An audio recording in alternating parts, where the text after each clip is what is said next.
శ్రీరామచంద్ర పరబ్రహ్మణే నమః. ఓం నమో వశిష్ఠ విశ్వామిత్ర వ్యాస వాల్మీకి సుఖాదిభ్యః. ఓం శుక్లాం భరధరం విష్ణుం శశివర్ణం చతుర్భుజం ప్రసన్నవదనం ధ్యాయేత్ సర్వవిఘ్నోపశాంతయే.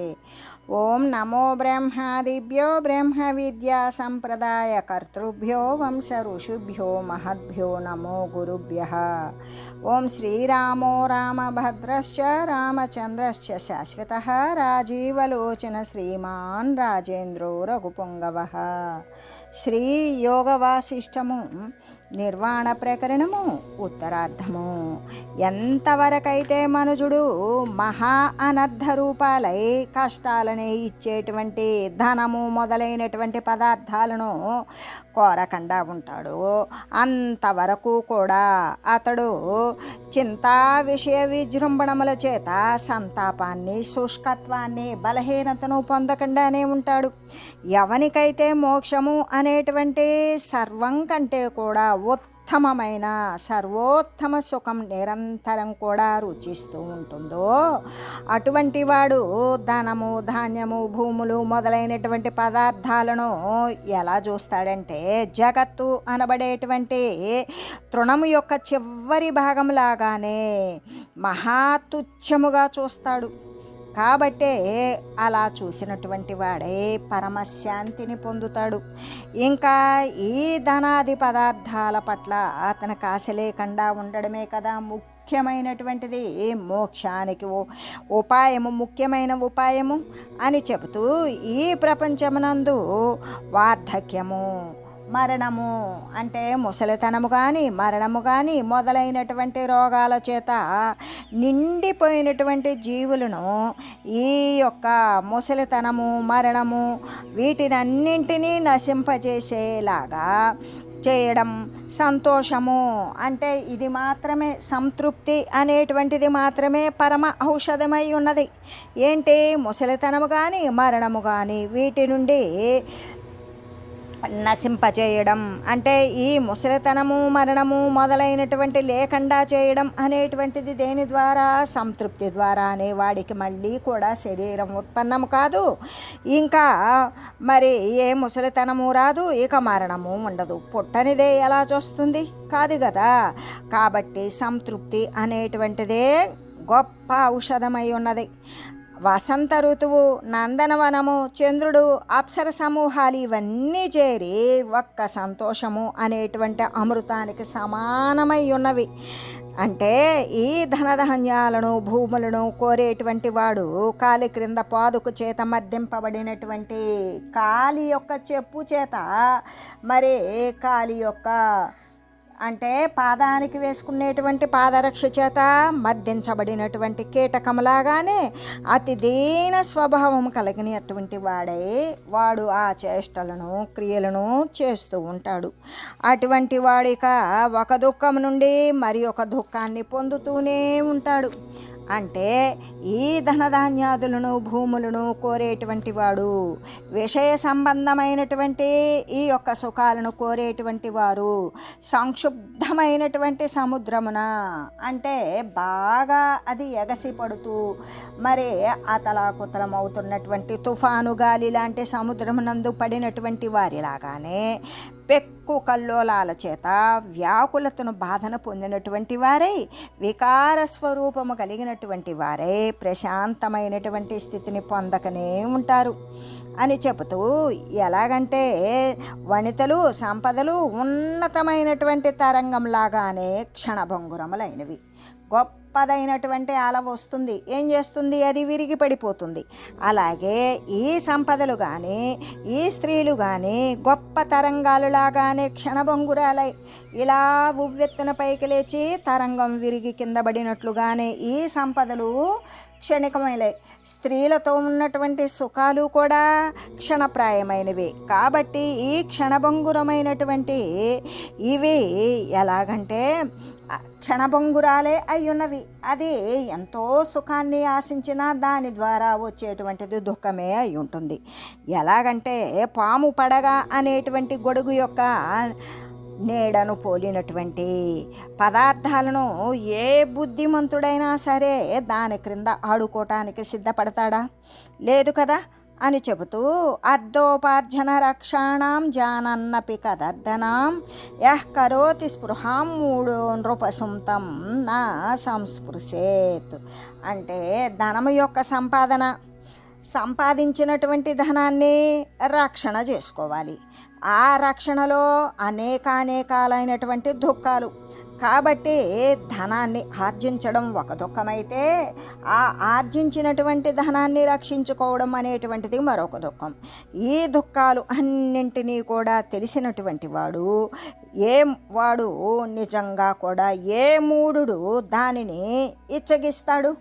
ధనాన్ని సంపాదించడం కష్టంతో కూడుకున్నది, దానిని రక్షించుకోవడం ఇంకా కష్టంతో కూడుకున్నది అనే విషయం ప్రస్ఫుటంగా కనిపిస్తూ ఉంటే ఏ మూఢుడైతే దానిని మళ్ళీ కూడా సంపాదించడానికి రక్షించుకోవడానికి ఎవడు ఇష్టపడతాడు?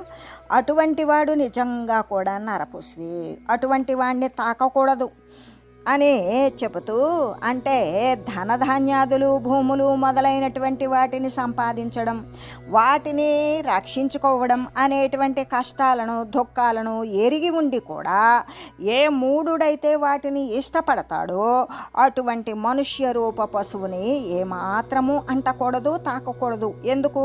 వాడు అపవిత్రుడు అని భావం. ఎందుకు అంటే వాడికి దానివల్ల వచ్చేటువంటి కష్ట నష్టాలు తెలిసి కూడా నేను కష్ట నష్టాలే పడతాను అనుకుంటాడా? లేదు. కష్టమైనటువంటి వాటిని సుఖంగా తలుస్తాడు, అస్థిరమైనటువంటి వాటిని స్థిరంగా భావిస్తాడు. అటువంటి మూర్ఖుణ్ణి ఏమాత్రము అంటుకోకూడదు, వాడు నరపశువే. మనసో బాహ్యమారంభ మాంతరం చాలు నాతియ సమం వై తృష్ణ ధాత్రేణ తస్య క్షేత్రం ప్రకాశతే. మనస్సు యొక్క బాహ్యమైనటువంటి విషయాలను అనుసరణము, అభ్యంతరమైనటువంటి సంకల్పాదులను ఎవడైతే తృష్ణారాహిత్యము అనేటువంటి కొడవలి చేత సమంగా కోసివేస్తాడో అటువంటి వాని హృదయము అనేటువంటి క్షేత్రము ఆత్మజ్ఞానము చేతనే ప్రకాశిస్తూ ఉంటుంది. ఎలాగంటే ఎవడైతే మనసు యొక్క శబ్దస్పర్శ రూప రసగంధాలు అనేటువంటి విషయాలను అనుసరించడము అనేటువంటి బాహ్యమైనటువంటి క్రియను, సంకల్పము వికల్పము మొదలైనటువంటి అభ్యంతర క్రియను, ఈ రెంటినీ కూడా వైరాగ్యము అనేటువంటి, అంటే ఈ రెండు కూడా ప్రాపంచకమైనటువంటి సంబంధమైనవి. కాబట్టి ఈ పాంచభౌతిక సంబంధమైనటువంటి ఈ యొక్క విషయాదులను, శబ్దాది విషయాదులను, సంకల్ప వికల్పాలి అభ్యంతరమైనటువంటి క్రియ పట్ల కూడా వాడికి విరక్తి అనేది జనిస్తే ఆ వైరాగ్యము అనేటువంటి తృష్ణారాహిత్యము, అంటే ఆ వైరాగ్యము అనేటువంటి కొడవలి చేత ఒకే కాలంలో ఛేదించి వేస్తాడు. ఏంటది? బాహ్య సంబంధమైనటువంటి క్రియ ఏదైతే శబ్దస్పర్శ రూపరసగంధాలు అనబడేటువంటి విషయాలను అనుసరించడం ఉంటుందో దానిని, మరి లోపల అభ్యంతరమైనటువంటి క్రియ ఏంటి? మనసు చేత సంకల్ప వికల్పాలు చేయడం. ఈ రెంటి పట్ల కూడా ఎవడైతే విరక్తి కలిగి ఉంటాడో వాడు ఏ కోరిక లేనటువంటి వాడు, కోరికలు నశించినటువంటి వాడు ఈ వైరాగ్యము అనబడేటువంటి కొడవలి చేత, విరక్తి అనేటువంటి కొడవలి చేత ఒకే కాలంలో ఈ శబ్దాది విషయాలు కానీ, ఈ అభ్యంతర క్రియలైన సంకల్పాదులను కానీ ఒకే సమయంలో ఛేదించి వేస్తాడో అటువంటి వాని యొక్క హృదయము అనేటువంటి క్షేత్రము ఆత్మ యొక్క తేజస్సు చేత లెస్సగా ప్రకాశిస్తుంది అనే తెలియజేస్తూ, జగత్వమగ్న సంబుద్ధం జ్ఞో విధన్న సదేవయత్ సతీవ తత్ర స్ఫురతి తదనభ్యాసజృంభితం. అజ్ఞానుల భూమి యందు కలిగినటువంటి ఈ జగత్తు యొక్క వైచిత్ర్యము, అంటే అక్కడ ఎటువంటి పరిపక్వము లేదు, అపరిపక్వంతో ఉన్నటువంటి జ్ఞాని సాక్షి చైతన్యమునందు అసద్రూపముగా ఎరిగి ఉన్నప్పటికీ కూడా వానికి అది సద్రూపంగానే కనబడడం అనేటువంటిది ఏదైతే ఉన్నదో అది అభ్యాసం లేకపోవడం చేత మాత్రమే కలుగుతుంది అని తెలియజేస్తూ, ఎలాగంటే అజ్ఞానుల చేత సత్యముగా ఎరుగబడినటువంటి ఈ జగత్తును మరి వానికి అప్పుడు వాని యొక్క జ్ఞానం పక్వస్థితికి రాలా. అపక్వమైనటువంటి జ్ఞాని ఏం చేస్తాడు? ఆ అసత్తుగా ఎరిగినప్పటికీ కూడా ఈ జగత్తునే ఇది వట్టిదే అని అసత్తుగా తెలిసినప్పటికీ కూడా వానికి అది ఎలా కనబడుతుంది అంటే సత్తులాగానే కనబడుతూ ఉంటుంది. ఎందుకు అలా జరుగుతుంది అంటే వానికి అభ్యాసము, దృఢమైనటువంటి అభ్యాసము లేని కారణము చేతనే అవుతూ ఉన్నది కదా అనే చెబుతూ సంసార నిర్వేద దశాముపేత్య సత్సంగమం శాస్త్రముపేత్యతేన శాస్త్రార్థ భావేన నిరస్య భోగానయే భోగాన్ వైతృష్ణ్యదాఢ్యాత్ పరమార్థమేతి. మొట్టమొదటైతే ప్రథమంలో సంసారము పట్ల విరక్తిని పొందుతుంది. అలాగా పొంది ఆ తర్వాత దాని చేత సత్సాంగత్యము, శాస్త్రముల యొక్క అభ్యాసాలను కూడా గావించాలి. అంటే వైరాగ్యాన్ని, మొట్టమొదట సంసారము పట్ల విరక్తి, అసహ్యం, ఏహ్యభావన కలిగినప్పుడు ఇంకా అక్కడ ఈ జగత్ సంబంధమైనటువంటి జాయతే గచ్యతే ఇది జగత్తు, ఈ జగత్తులోకి వచ్చిపోయేటువంటి స్థితి ఏదైతే ఉంటుందో దాని పట్ల వానికి విరక్తి అనేటువంటిది పొందాడనుకో, ఆ తర్వాత దాని చేత ఏమవుతుంది? వాడు దీనిని గురించి, సత్యాన్ని గురించి తెలియజేసే వాళ్ళు ఎవరు అనే సత్తు యందు ఎవరైతే ఊనుకొని ఉంటారో అటువంటి మహనీయుల కోసం వెతుకుతాడు. ఆ సత్తునందు చరించేటువంటి వారి యొక్క సాంగత్యాన్ని, వారి యొక్క సాహచర్యాన్ని పొందుతాడు. పొందడం మాత్రమే కాదు, అనేక సత్శాస్త్రాలను కూడా అభ్యాసం చేస్తాడు.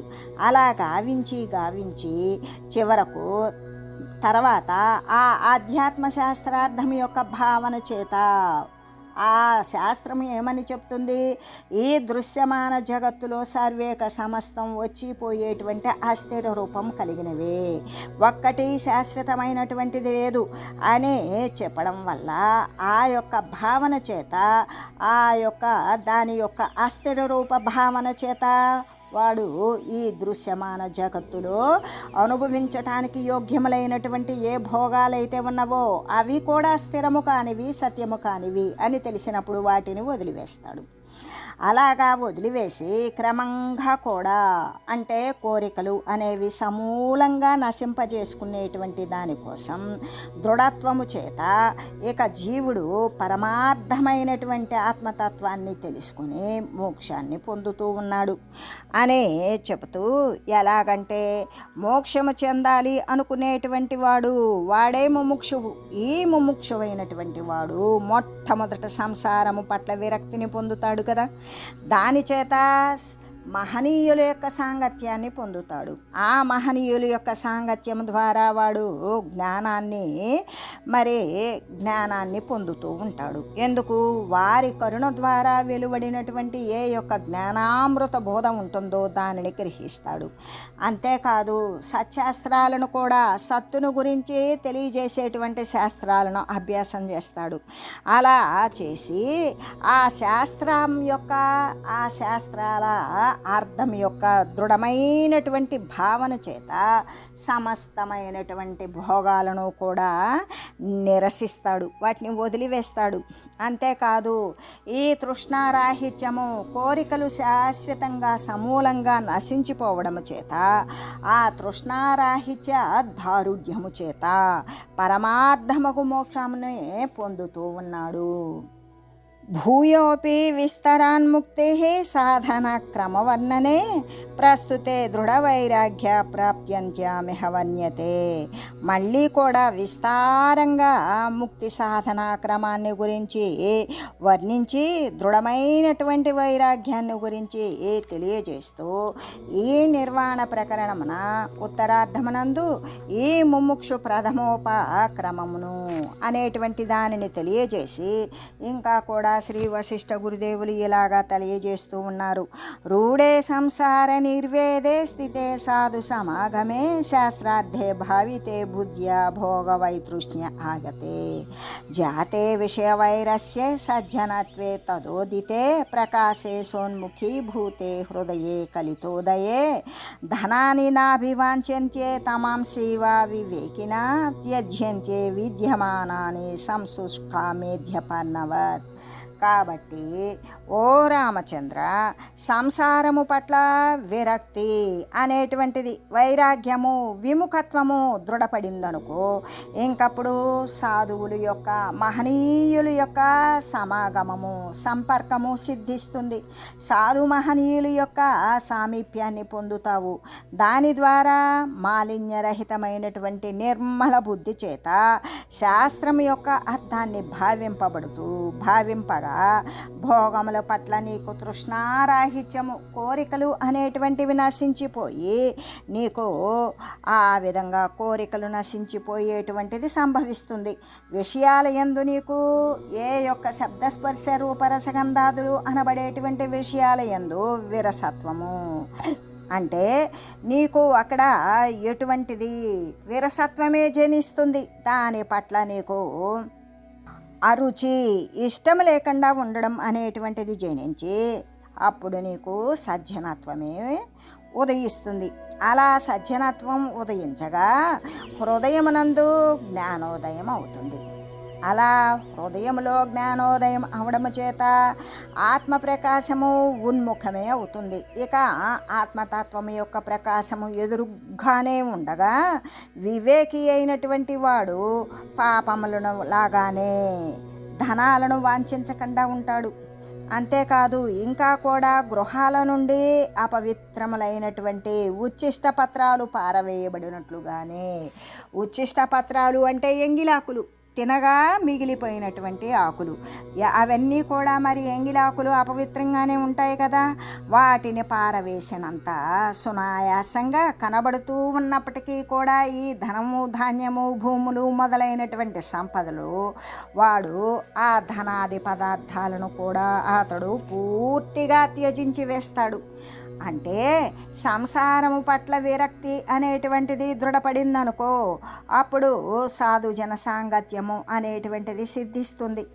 బుద్ధి చేత శాస్త్రం యొక్క అర్థము చక్కగా భావించబడగా భోగం యొక్క వితృష్ణత్వము, భోగాలు పట్ల వానికి ఏమాత్రము కోరిక లేకుండా మరి విరక్తి అనేది సంప్రాప్తిస్తుంది. విషయాల పట్ల కూడా నీరసత్వము అనేది జనిస్తుంది.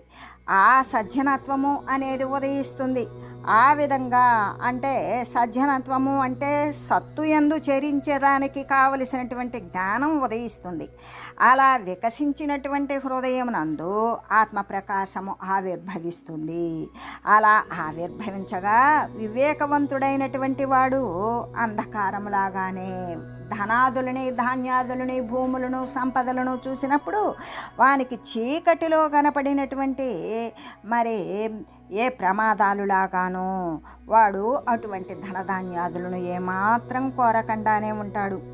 ఇంకా కూడా తన వద్దన ఉన్నటువంటి ధనధాన్యాదులను, భూములను, ఎండిపోయినటువంటి ఎంగిలిస్తర్లను ఇంటి నుండి పారవేసినట్లుగానే పూర్తిగా త్యజించి వేస్తాడు, వదిలివేస్తాడు అనే చెబుతూ భారాయ పాంద దృష్ట్వేవ దృశ్యంతే దార బంధవః యథాశక్తి యథాకాలముపచర్యంత ఏవచ. బాటసారి అయినటువంటి వాడు కుండ మొదలైనటువంటి ఆవశ్యక పదార్థాలను కూడా భారభూతమగుటను బట్టి వదులుతూ వెళ్ళిపోతాడు కదా.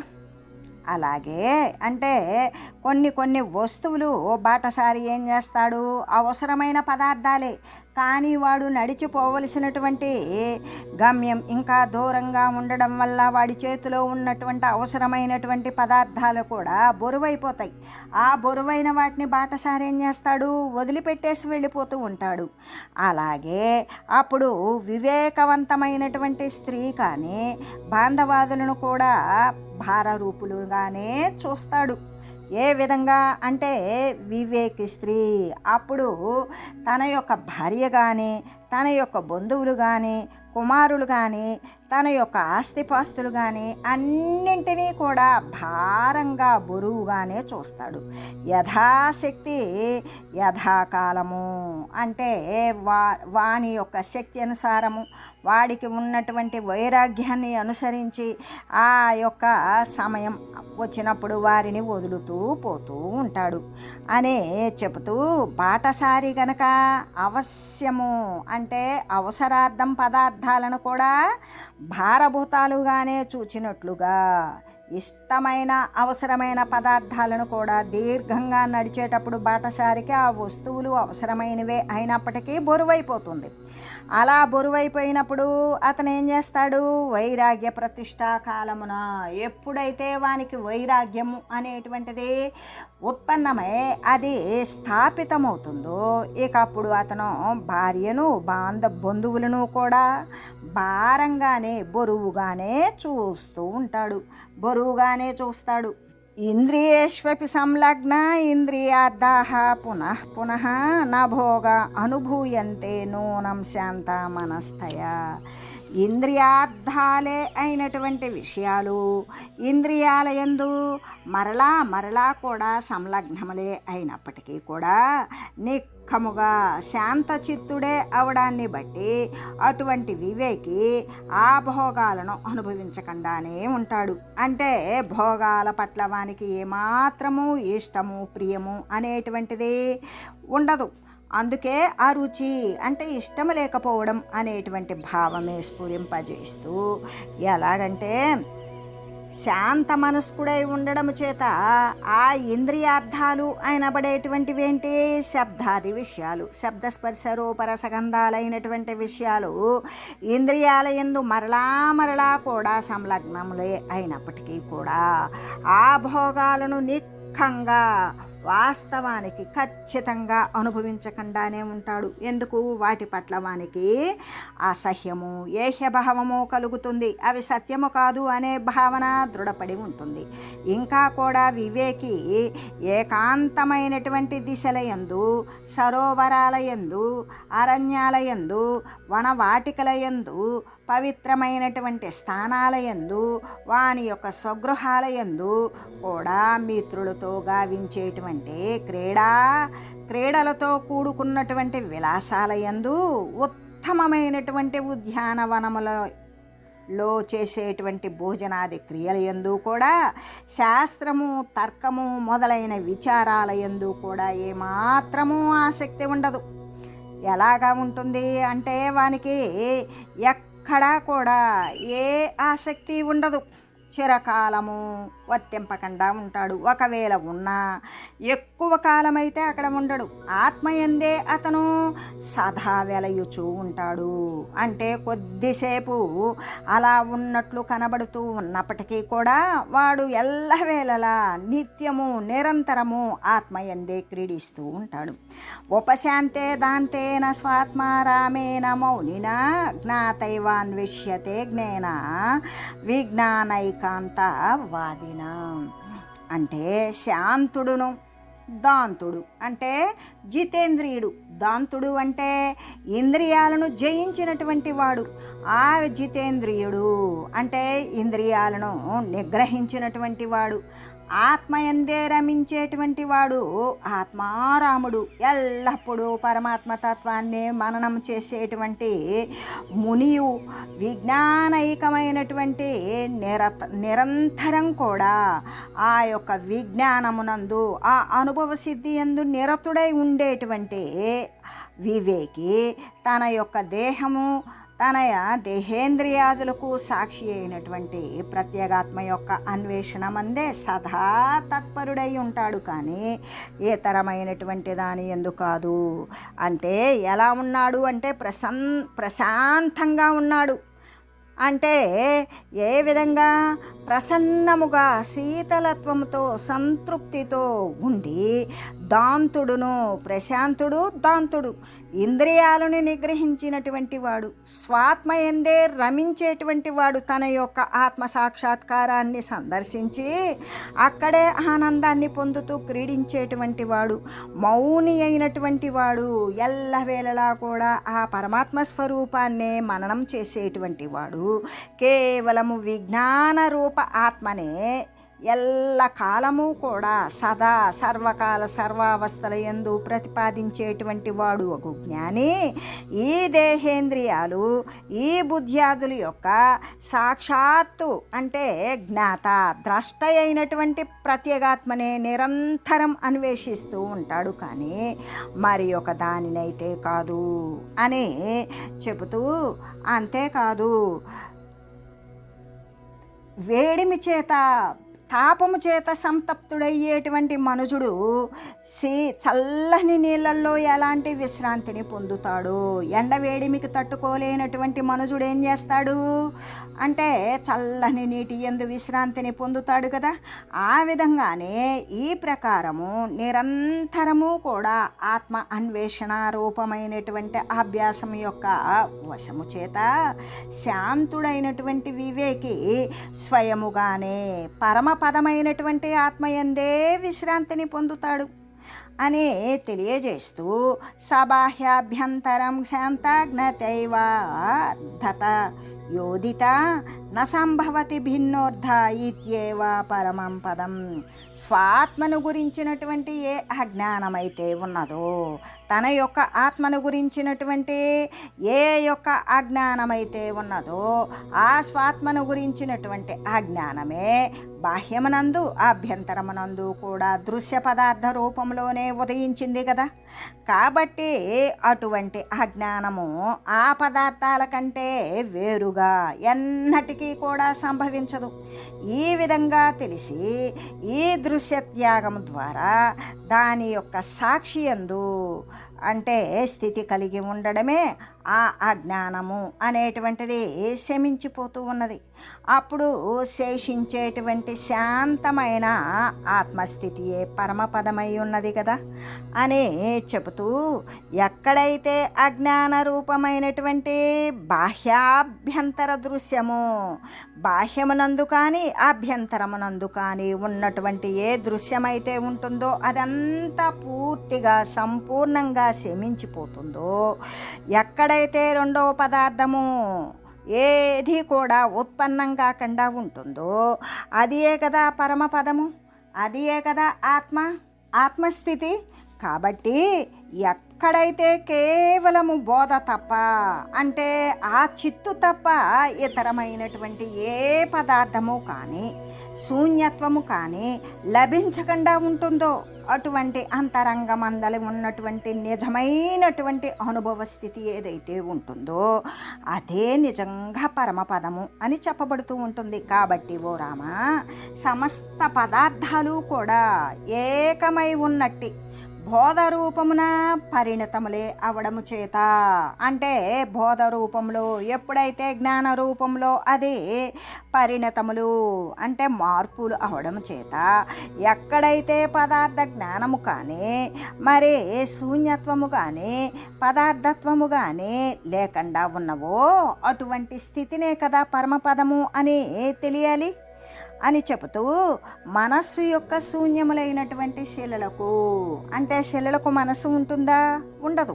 కాబట్టి శిలలకు క్షీరము పాలు అనేటువంటివి రాతి మీద ఎన్ని పాలు పోసినా వాటికి రుచి అనేది తెలుస్తుందా? తెలీదు. ఎందుకు? వాటికి మనస్సు లేదు.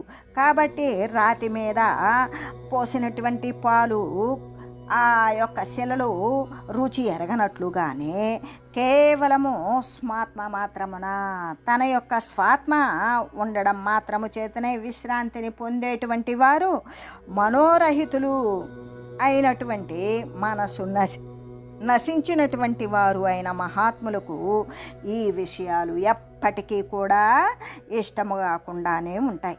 అంటే ఈ మనస్సు అనేటువంటిది నశించినటువంటి వారికి అంటే శిలలకు మనస్సు అనేది ఉండదు కదా.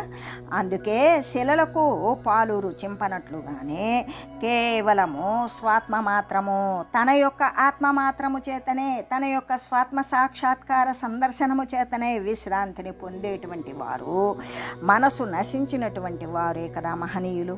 అటువంటి మహనీయులకి విషయాలు అనేటువంటివి రుచిస్తాయా? ఎప్పటికీ జరగదు అని తెలియజేస్తూ, ఓం మంగళం శ్రీ గురుదేవాయ మహనీయ గుణాత్మనే సర్వలోక శరణ్యాయ సాధురూపాయ మంగళం. ఓం మంగళం కోసలేంద్రాయ రామాయ రామభద్రాయ చక్రవర్తి తనూజాయ సార్వభౌమాయ జానకీ వల్లభాయ శ్రీరామచంద్రాయ మంగళం. ఓం తత్సత్.